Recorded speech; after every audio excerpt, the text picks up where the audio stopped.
Hey everyone, it's Tom here from Ludicrous Feed. Thank you so much for joining us today. It is Saturday, the 2nd of September 2023. So glad that you could join us on the live stream for our Saturday Extra. Let's welcome our regular guest, as always, Mr. Riz Akhtar from Carloop and The Driven. Hello, Riz. How are you this morning? Hey Tom, going well. It's chilly in Melbourne, but hopefully it's a sunny day, and it's going to heat up because we've got a lot to talk about today. Oh, nice one. Yes, absolutely. So much to talk about as always on the Saturday show. It's not too bad in Sydney, blue sky outside, but a little bit chilly, a little bit crisp, but not too bad. All right, well, let's say hello to some of our regulars on the show this morning. So nice of you to join us on this Saturday morning. We've got Rob from Adelaide. Hello there. Dronus from Adelaide. Also, hello. Gaffer, nice to see you. Old new hi from Melbourne. Greg says hi from rainy Perth. And Manya asks, does anyone want an outdated Model 3 long range cry face? I'm sure there'll be some second-hand cars hitting the market very soon, Riz. Yeah, it seems that way. I can already see the used listings going up. Um, but it'll be quite interesting as we get into it this morning, what unfolded yesterday after we had certain predictions on Thursday night. That's right. You heard it here first on Ludicrous Feed Live. We'd like to bring you the latest in the gossip around the Tesla and EV world. We'll talk about that very shortly. Joe from Adelaide, we've got 3 Adelaideans today. Wow, that's good. We've got Paul saying hello. And yes, Billy Lid, the wait has ended. What could Billy be talking about? And Gaffer says, blah, it's Saturday morning after the Friday night. I am a zombie. Yes, absolutely. Saturday morning is always tough, isn't it? Sensei asks, what did everyone have for breakfast? Yeah, leave your comments below. And Kenny Tim's morning from a chilly Melbourne. Yes, you did send me an email with a video that shows the new alloys. Thank you so much, Kenny. Appreciate that. I saw that. So I asked a question in my video last night. What do the new alloys look like? So there have been pictures online already. So thank you. Brandon says, good morning. And H2 Rider, hello from Sydney. Jeremy Gordon's got the dad joke. It is Father's Day weekend here in Australia. Why would you go on a date with a 2023 EV? Because they now go the distance. Nice. I like it. I like it. Keep those Father's Day jokes coming. Ange ordered our first Model 3 refresh from Sunny Cans. Congratulations, Ange. Well done on getting the Highland edition. Well done. And Stevie says, hi, team. And yes, and David says, checking in from Goolwa Beach. Oh, okay. Where's Goolwa Beach, David? Let us know in the comments there. If you're watching on replay as well, hello and welcome. Make sure you leave a comment too. And if you listen to us on audio podcast, thanks for joining us as well.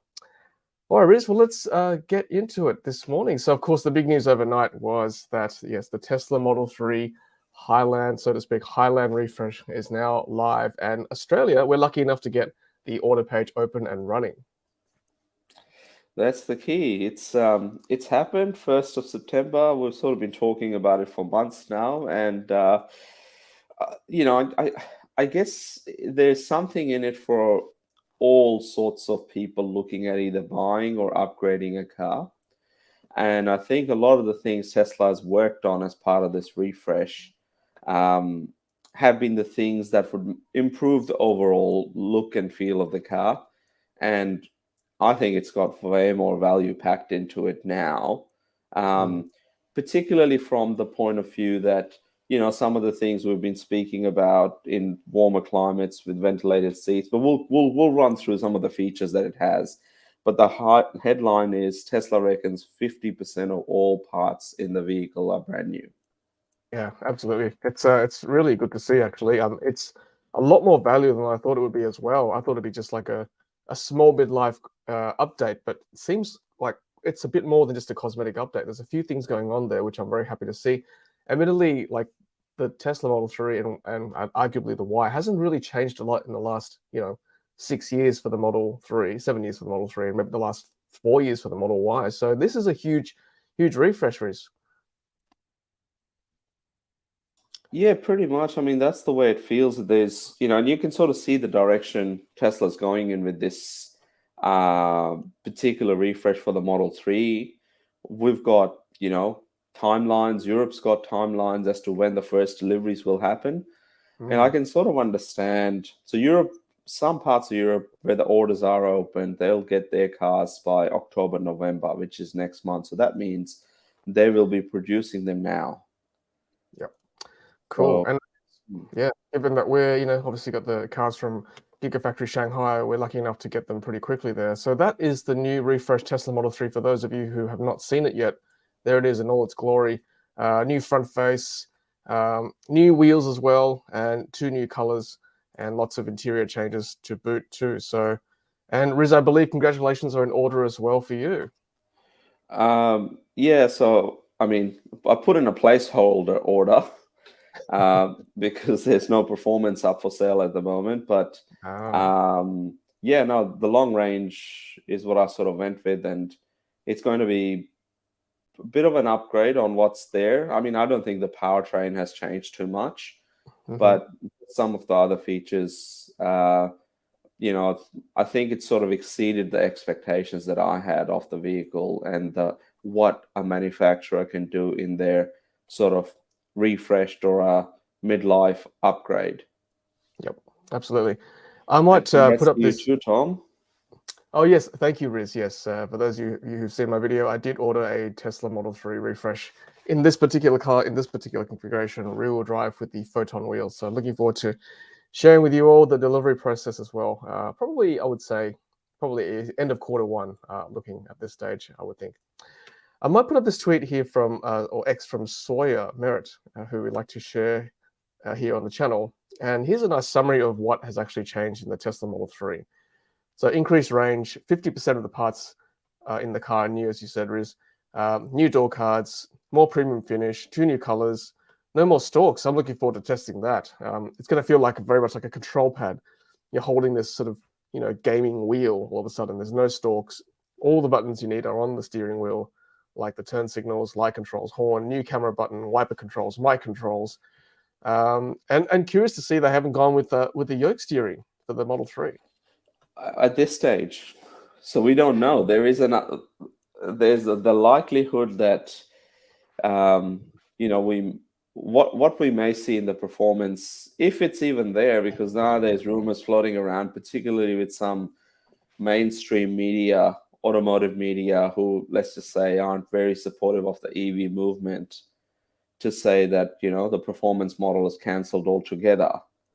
Um, but I don't think it's the case, because I think in the China configurator, it's sort of been just grayed out.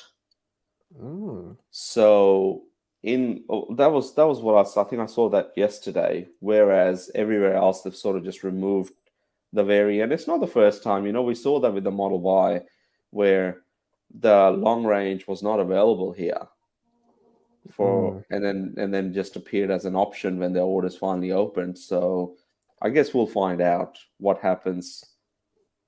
Yeah, exactly, Riz. I think you're right. I reckon the performance will probably drop.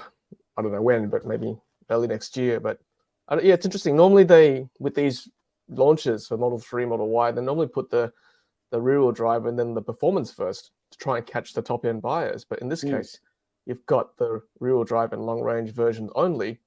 As you can see here, these are the MSRP prices in Australia. That $61,900 has gone up by $4,500 compared to the previous Model 3. So it was previously $57,400. Yeah. I personally think that $4,500 is worth it for all the features that we've just discussed. And the long range hasn't really increased that much, so probably $1,000, Yeah. I think, compared to the old pricing. I want to put this question up here from Robsky. Wonder why Tesla is keeping the battery chemistry a secret. Existing LFP battery, M3P battery, aka LFMP, updated CAT LFP battery. Have we seen anything, Riz, at all that might indicate otherwise?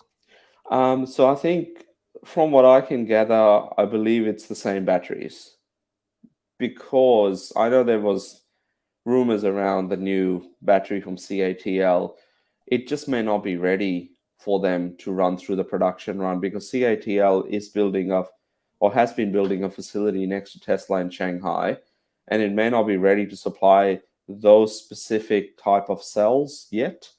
But that change could come, and we may even see even more range.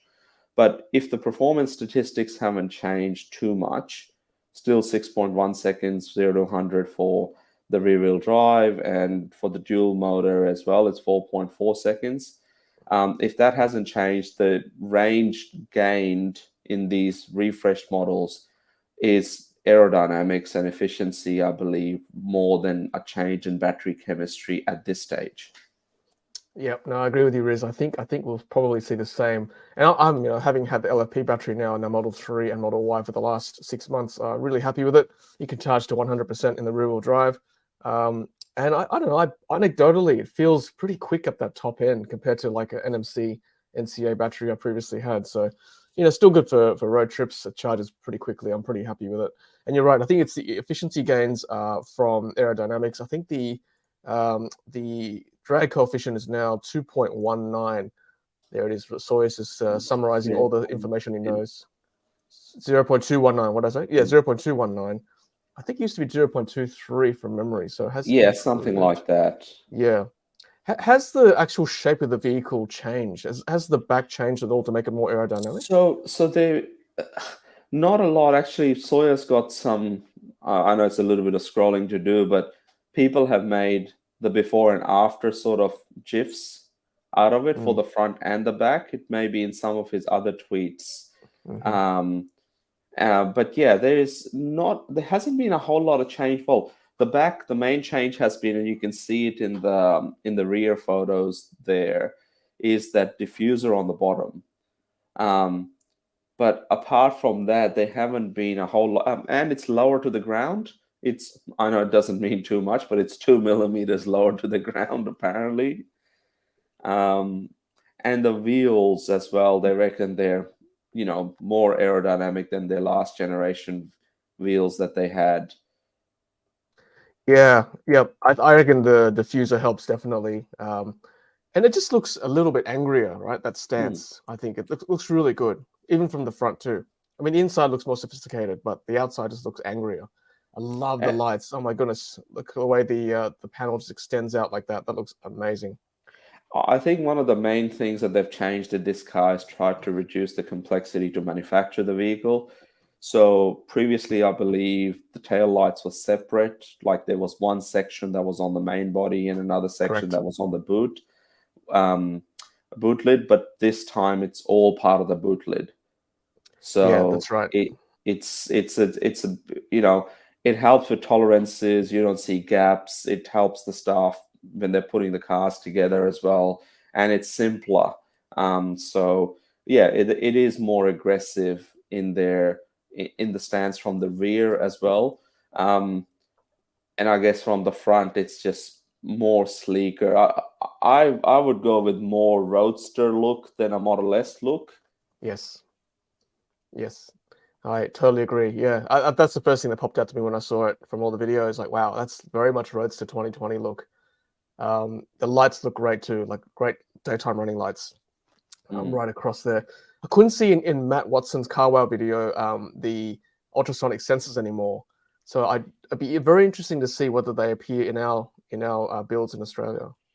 The other thing I didn't notice, and you're right, Tom, that was not, I couldn't see it. And I'm not sure whether those vehicles that they were on display are sort of production ready vehicles, because apparently that event happened in Norway. Right. I thought it was in Okay. China, but then there was discussions on social media last night that it was in Norway.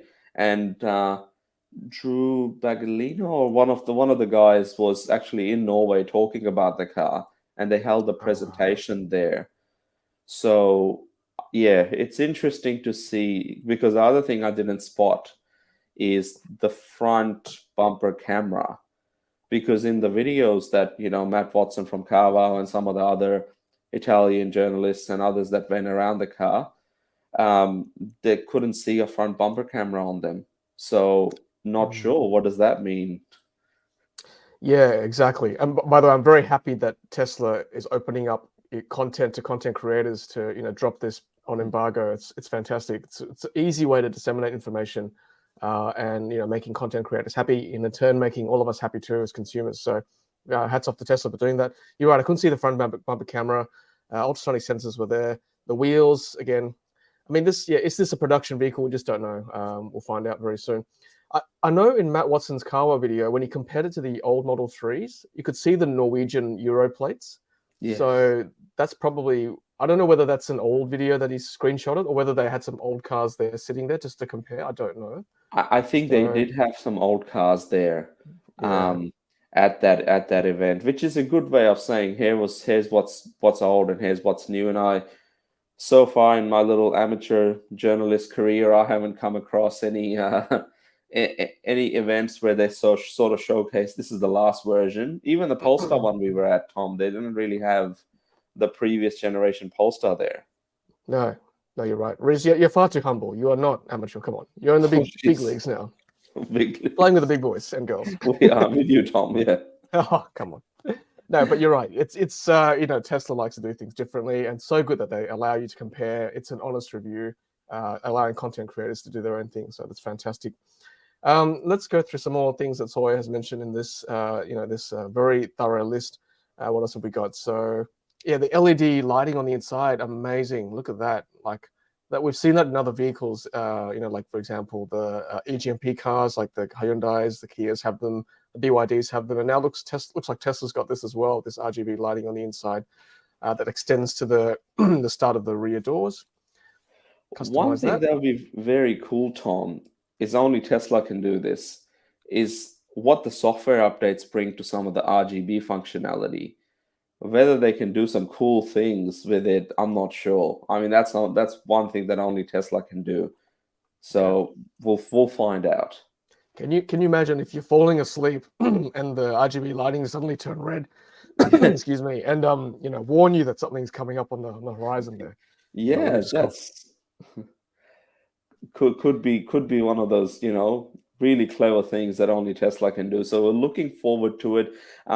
I did see a video overnight with Bjorn Nyland from Norway. He commented on the lights, and his impression was it was one of the actual downsides that he thought, particularly when driving late at night, and if you can't switch the bar off that's sort of right underneath the windscreen, then it could ah, become a bit of a distraction. And he's generally, as he puts it, you could be driving late at night and all of a sudden there's a moose party going on, and you might miss the moose and run into them because you've distracted by all these lights. So we'll find out what.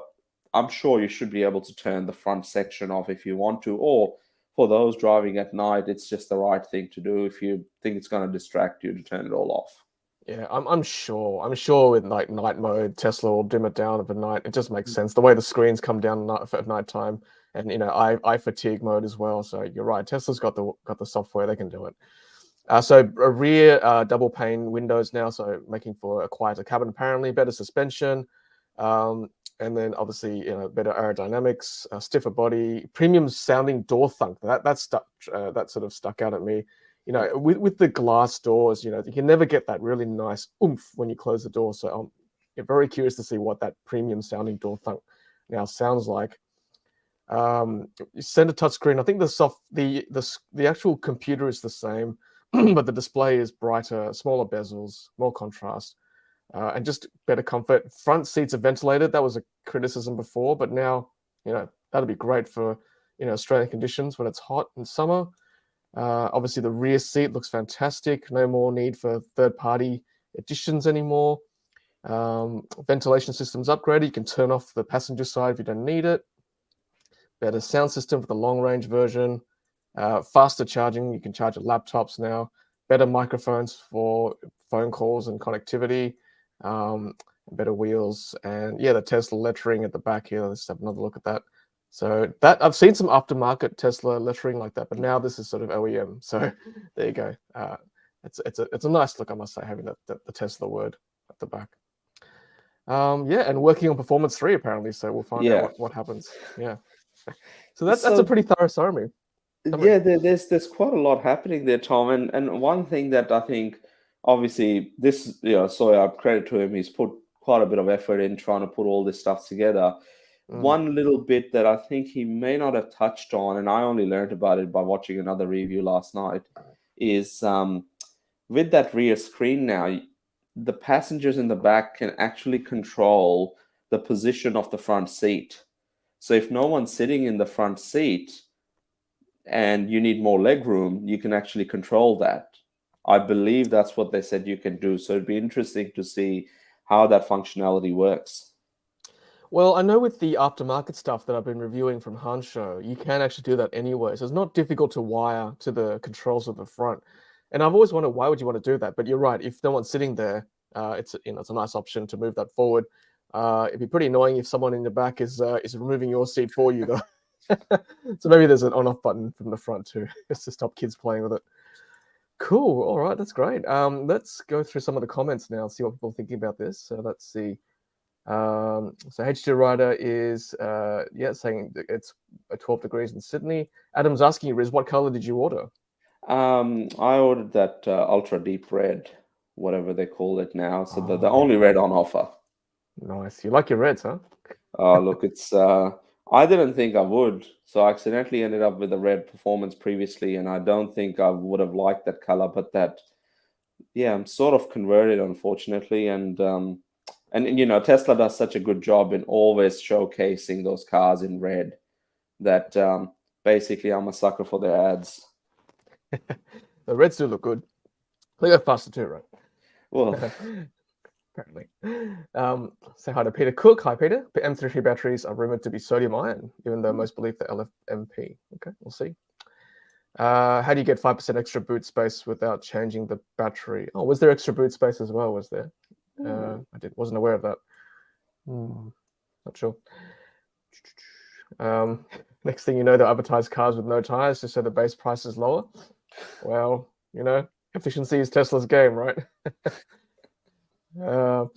This is a good point from Pantheus, actually.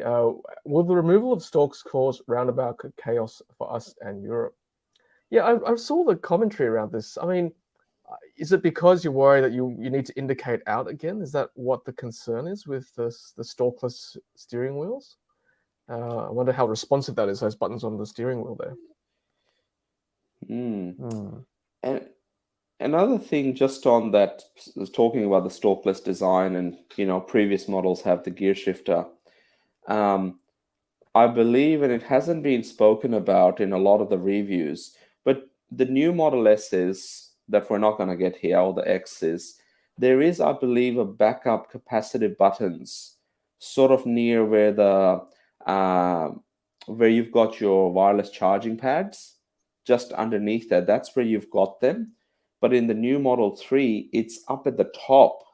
So where you've got your hazard light switch or the button up there, I think they light up, so you can see park, drive as a backup. Oh. I believe that's the case. It wasn't highlighted yesterday, but I think I've seen some photos on Chinese Tesla's official Weibo account where they do have them right up at the top. And I'm not sure how the functionality works, but that's as a backup for not having those stalks. Okay, right. So yeah, almost like a mini head-up display. Well, right above you. Right Let's up see what's there. going on. Yeah, well, obviously none of the reviewers last night drove the car, so we don't know, right? We'll see. We see the first drives coming out. We might be one of the first countries to get a first drive, given that Australia's, order page is open, right, Riz? Well, I've got my runners ready. As soon as they sort of look, I was thinking about this last night. They're probably going to do something similar to what they did with the Model Y launch last year, where it was slightly different because they had the showroom cars here, then they opened the page or the order page.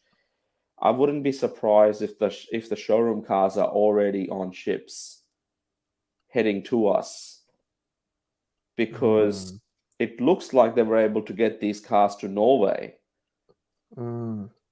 So, and that huge batch of cars that we spoke about a couple of times on the Thursday night stream that was outside Giga Shanghai, that's, pretty much reduced now.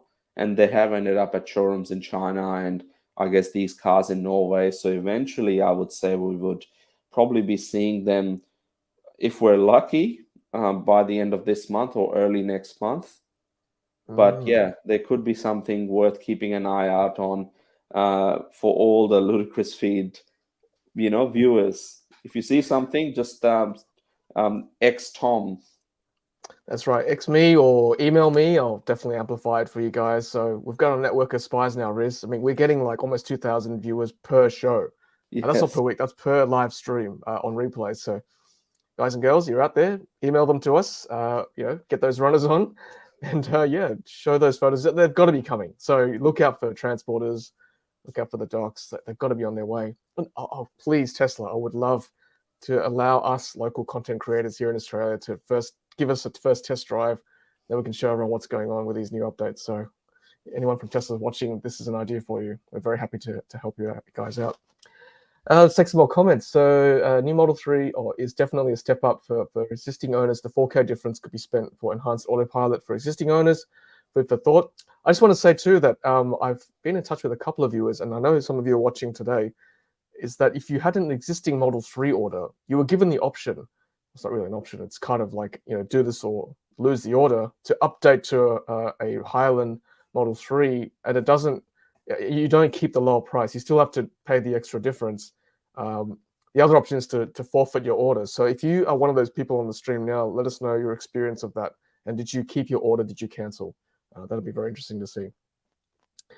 And 5e at this stage, this person has a long-range Model 3 on order and it's due to come in 3 weeks at the earliest. Do you think it's worth for me to upgrade to the new one? Yeah. So that's the kind of issue we were talking about.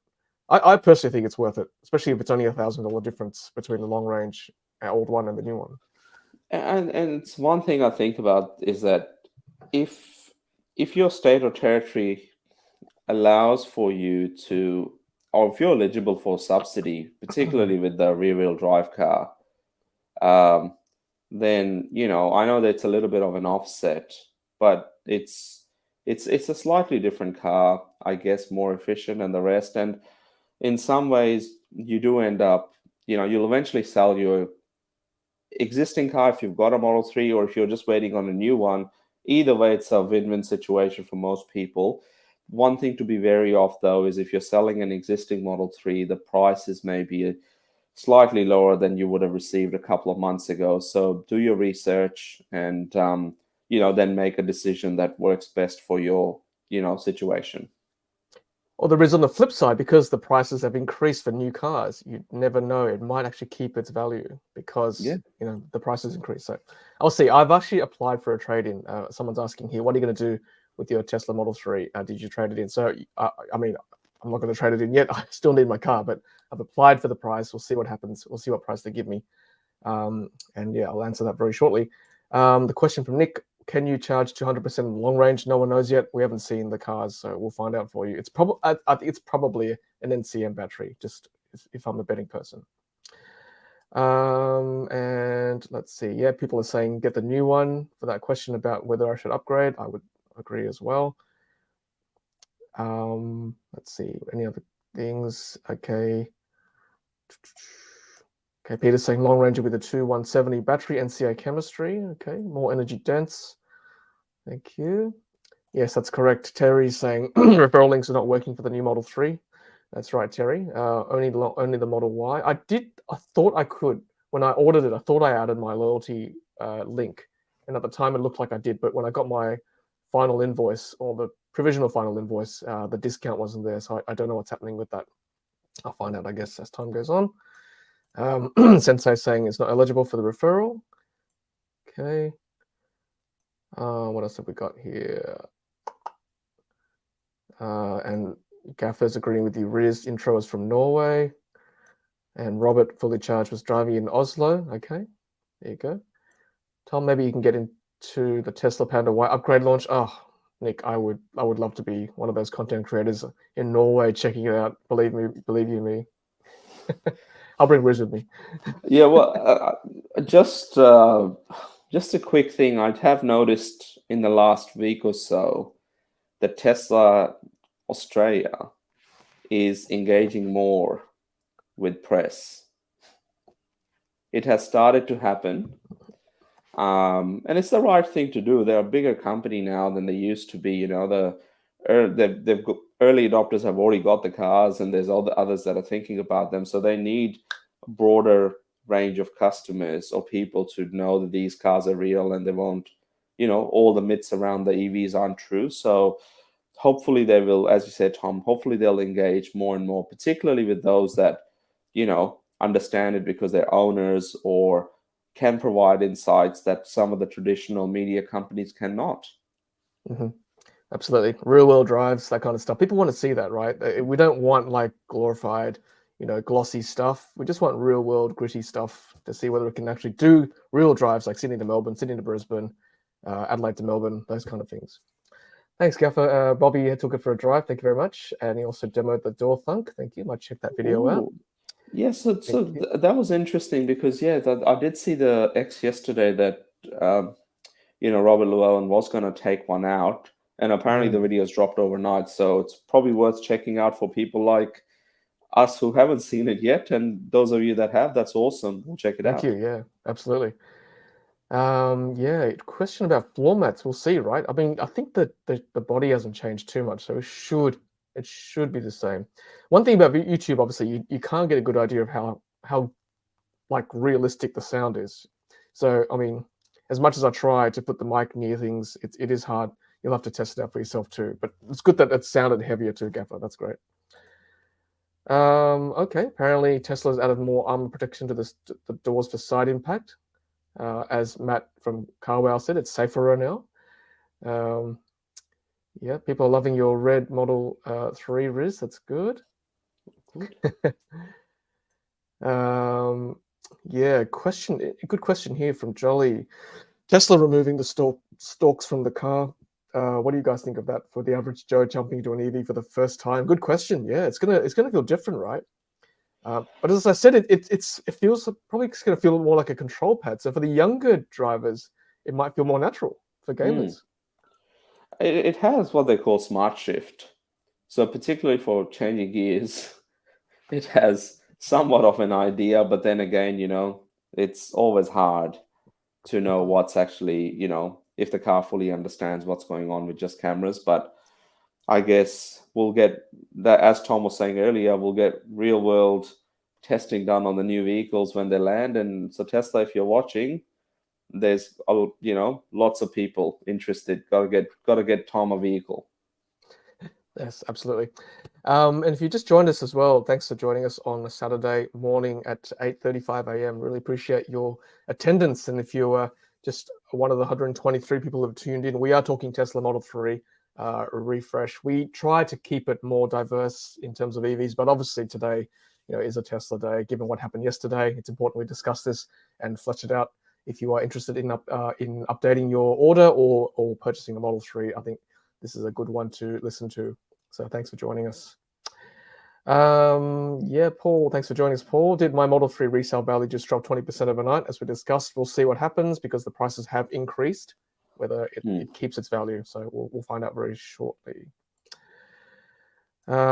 Jim Donaldson, blinkers don't matter in Tassie. Most people don't use them. Oh, most people use them. Oh. Okay. I think you're probably getting at that most people don't use them. Anyway. Some cars don't seem to use blinkers anyway, right? Maybe they don't have blinkers in some vehicles. No names mentioned, no brands mentioned. Yes, Carl. Yes, Model 3 ventilation seats has to be my favorite addition. I agree. It's going to be so good in summer, particularly for a black interior. Yeah. Kenny's saying trunk space has increased by 594 liters from 561. Okay, there you go. It's funny how they measure trunk space, though. I don't know. Is it a volume thing that I don't know? They measure it this way and that. I'm not sure. Well, I'd say with their computational design tools, they can figure out exactly how much space there is. But I think, as Beyond sort of said, that he's probably going to be able to fit just as many banana boxes into this one as the last one, so it probably won't make any real functional difference. But I guess you never know. I mean, they're very clever people that design these cars, some of the best. So we'll find out what they can. I mean, a lot of ICE car drivers these days, even these days, when they look at our Model 3s, they're surprised at how much boot space there actually is. Yeah. So, yeah. And it's not just a number too. It's like, how functional is it? How easy is it to fit a suitcase or banana box, whatever it is, sporting equipment inside a Model 3? That's important too. Have we got confirmation, Riz, about the V4 hardware? I know we discussed there's no front cameras in these cars that the content creators reviewed. I mean, presumably it's a V4 hardware in there. It's supposed to be, and then there is this whole thing. So in the US, the Model Ys have got the 5 megapixel cameras. So I think the cameras, all of the ones that they will put in, will be the new upgraded versions. The issue is going to be whether there is a hardware 3.5 somewhere in the middle, where they have, a lot of the hardware there, but then some of it is missing. So until they get to whatever that hardware 4 looks like, because the Model Y, as we speak in the US, don't have the front cameras or the ones in the bumper anyway, but they have the 5 megapixel cameras all around the car. Okay, so it's like a hardware 4 Lite without the front cameras. Yeah, that's right. Yeah. Interesting. I guess if you don't have full self-driving, it probably doesn't make too much difference, but it's good for Sentry mode, I guess. Yeah, better quality recording. JD Music and Media Music, hello, welcome, one of our members. Yeah, this is a good point here. Now the Tesla can turn off indicators based on where you change lanes, leading up to around about the first time you indicate, the car will know when you need to exit. Yeah, maybe you can see the exit. Yeah. You can read your mind, maybe you know which one you want to go to. We'll see what happens. Okay, yes. If your current order status states your Model 3 has been assigned, will it give you an option to upgrade? Wow. I mean, if the car's coming already, surely your car is coming, right? Has anyone else in the chat got that option, like to update to a Highland? Interesting. Now the lights have dimmed on the Model 3 reveal. When is the Model Y upgrade going to happen? So-called Juniper? I don't know. We'll see. I think the next thing they're working on is to get the performance out on the 3 first, and then I guess probably same time next year, the way things are looking. Yeah, that's right. Apple seems to release stuff around this time too, so maybe they're taking the lead from Apple. Right, around the season changes. That's nice of Jonas to say. Ludicrous Feed and Carloop definitely the best platform for people like us to learn. That's very kind of you, Jonas. Real world stuff. That's what we're trying to achieve. Will the perforated seats make much of a difference for a car that is stored in a garage each night? I mean, you still got to park somewhere in the street, right? If you're driving in the hot sun. Don't know.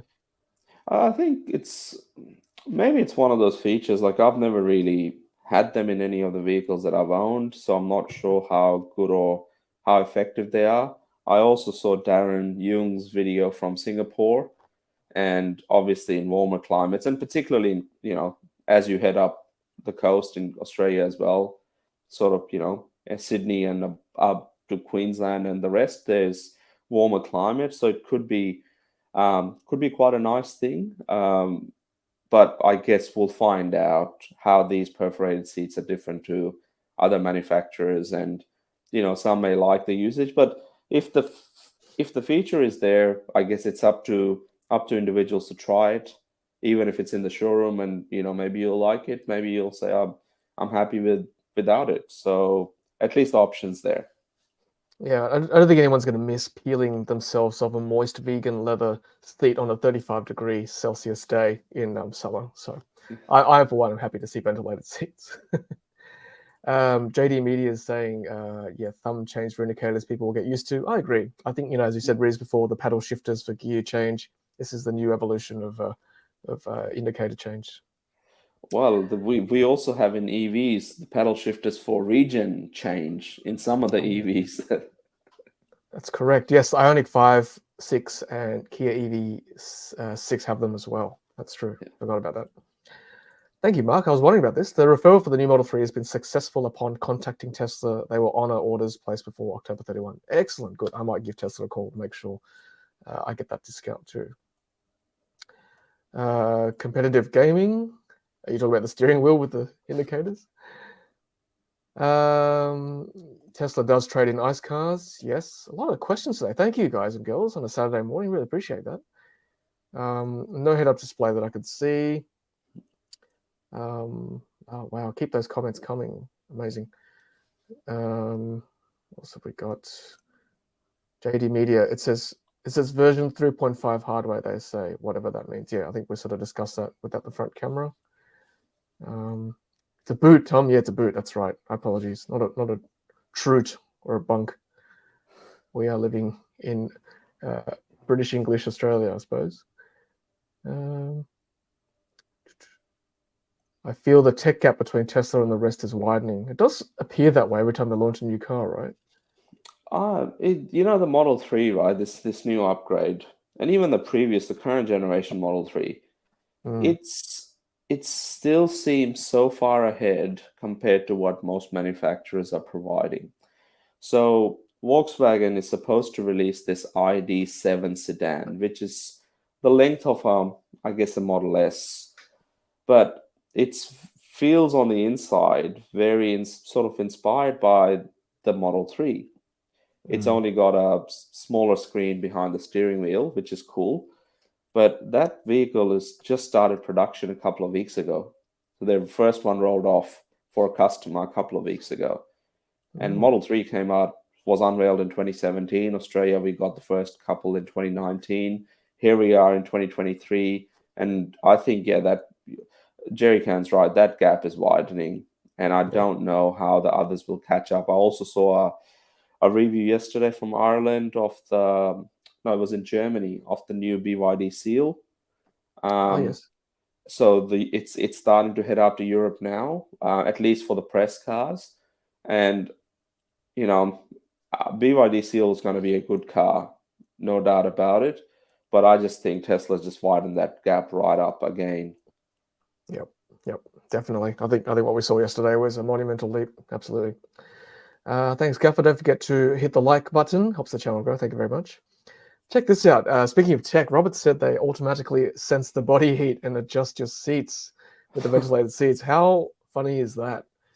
It might be full blast for some people in summer. Yes. Which is fine by me. Better to keep you comfortable in that vehicle. Amazing. If the steering also self-adjusts, so you don't need to turn it as much, the buttons would be a non-issue. Yeah, we'll see how it works.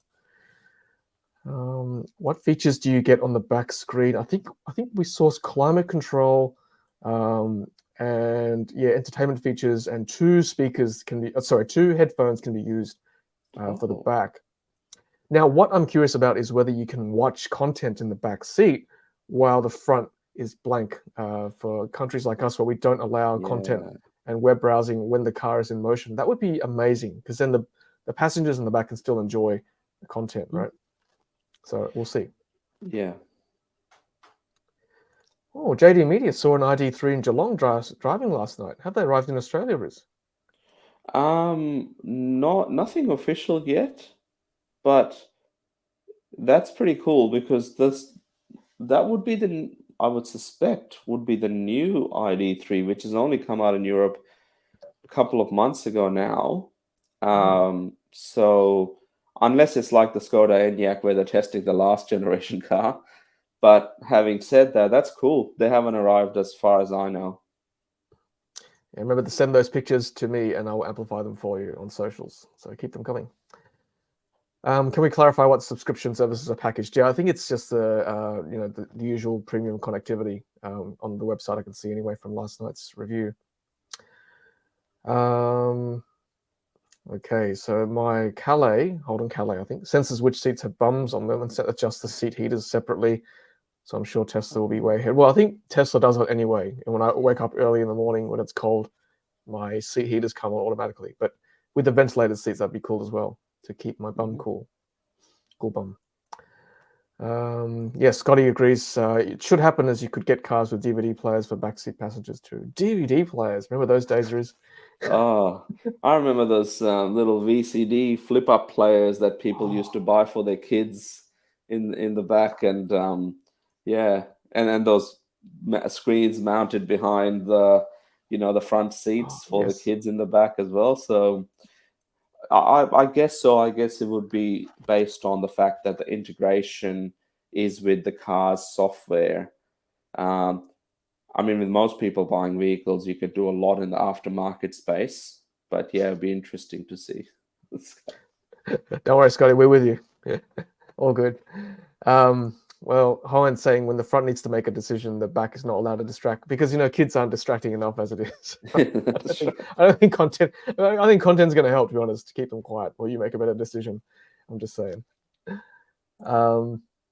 Makes me slightly less excited for my Model Y that's due to arrive in a few weeks, but that refresh will be in a couple of years. I'd say so. I'd say so. A couple of years. Although I thought Highland was going to be next year, so hey, you never know, right? We'll keep you informed anyway on the channel. Any update on steer-by-wire? Don't know. No. Unlikely, I'd say. Yes, the back screen connected to Bluetooth headphones, separate to the front. That's right. That'd be really good. Riz, I think we're caught up with the chat. Thanks so much, everyone, for posting your comments here. Shall we move on to another story? What do you think? Yeah. So I think we'll learn more about what this change means. And speaking of other new products, I think the Cybertruck is getting closer to its official first deliveries. And this particular photo shows a dual motor variant with a sticker on it on the underbody of the front. You can sort of see it says, as people on the internet have zoomed in, it says dual motor, and it wasn't expected to be a dual motor variant. People thought that Tesla would first produce the quad motors and the tri-motor variants because that's where they make the most money off these cars in the beginning anyway, until they can scale production up. But it seems like dual motor variants are already being produced, and that could be a couple of weeks away before we know the prices for them. So that might happen before the end of this month. Yeah, have a look at this picture here. So it looks like they're using like one of those portable batteries, right? To test something. So interesting. Yeah, dual motor variant. I mean, if I was going to buy a Cybertruck, that's the one I'd be going at least. Surely you want a bit more traction with this kind of vehicle. Yeah, it's good. I'm just scrolling down here. I just see that Tesla holds Model 3 Highland Premier in Norway. So that's what people are saying. Another shot of the Highland there. Can't get away from the Highland, right? News is everywhere about it. Looks so good. Look at that. Riz, that's what you're getting. You're getting a red roadster-like Highland Model 3. It looks absolutely amazing.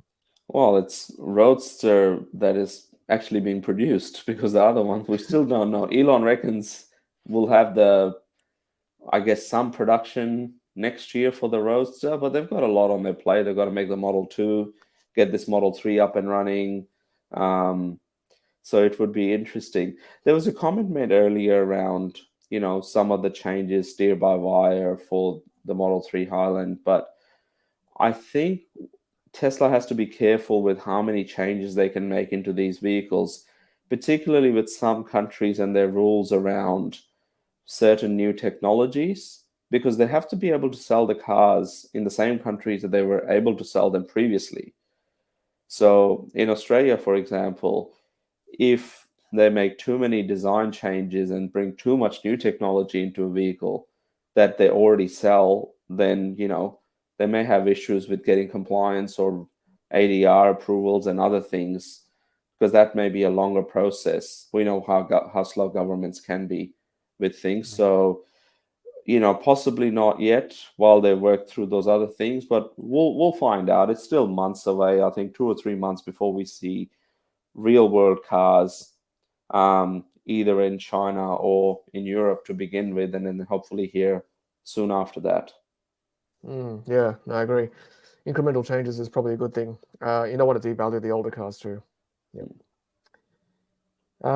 It's a funny comment from Carl. Does anyone offer a glass screen between the back and the front?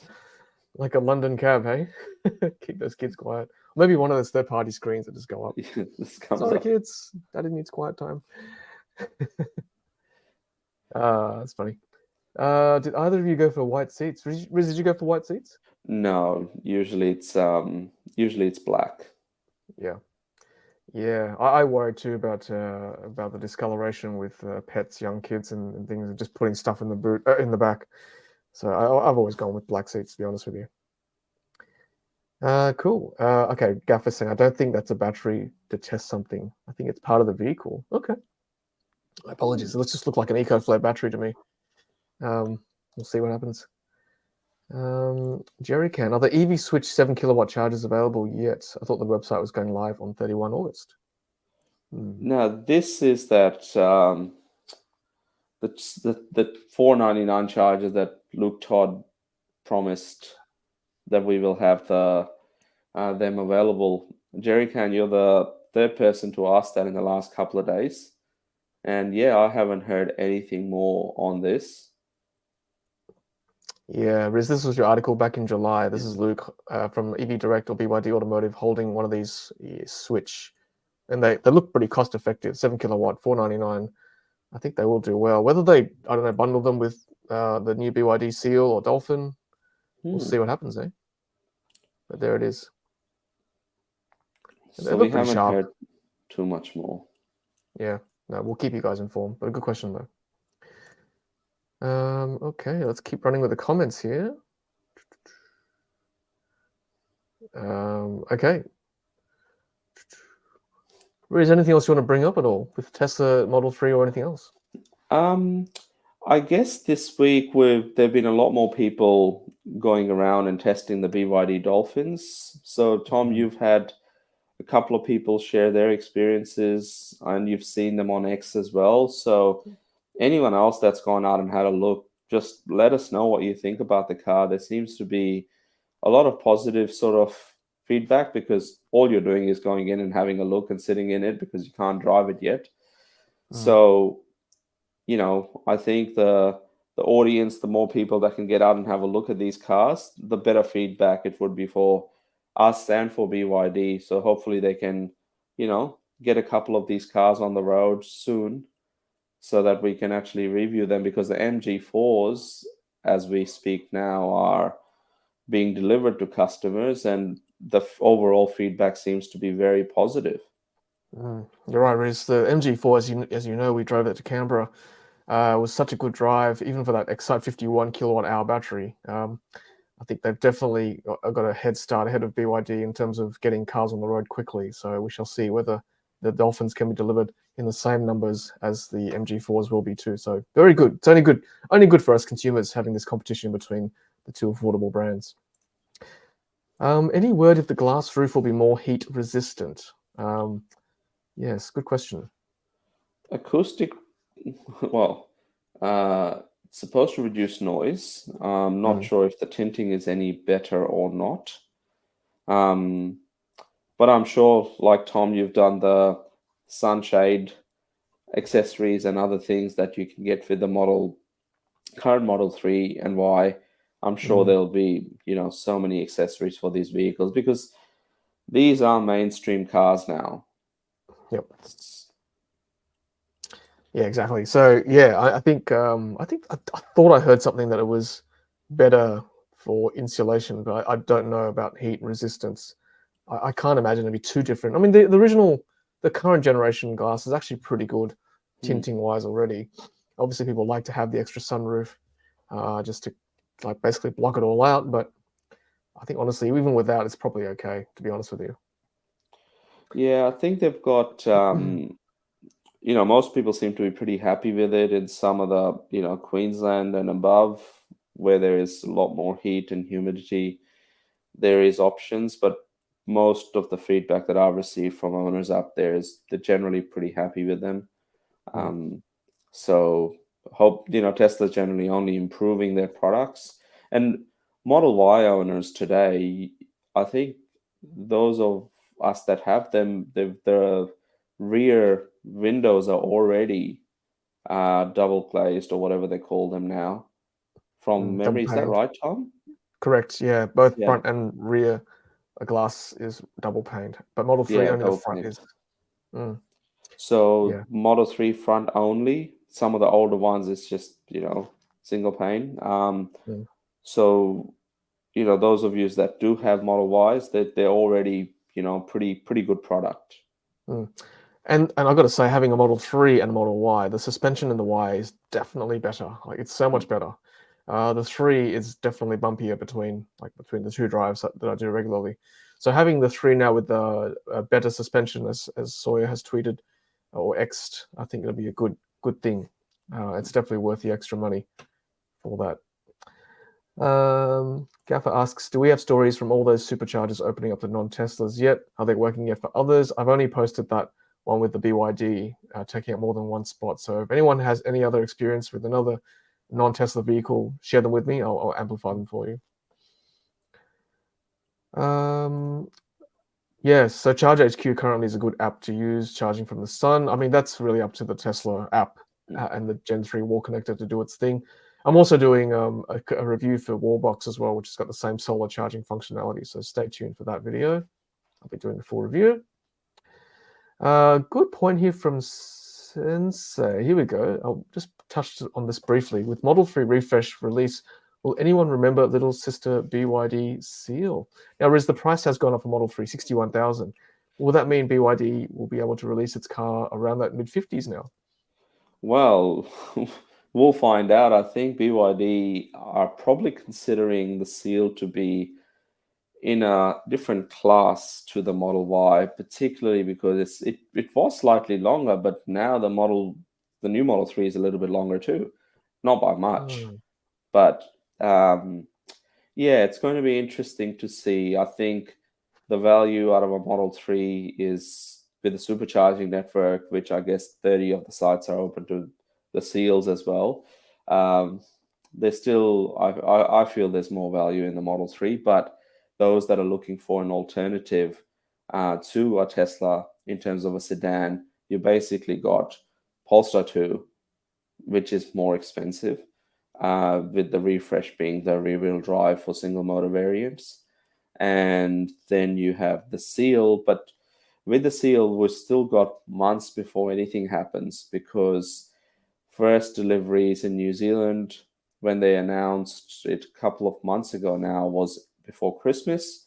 We haven't officially had the announcement just yet. So, and Hong Kong, who've had the announcement and the pricing announced, their first batch is supposed to come before the end of the year. So it'll be months away, and I wouldn't be surprised if we have the new Model 3s in the country before the Seal deliveries sort of ramp up. Yeah, I agree. Let's be realistic. Just stay tuned. I think there might be announcements about the Seal shortly, right, Riz? We'll let people know when we know more about the dates. Yep.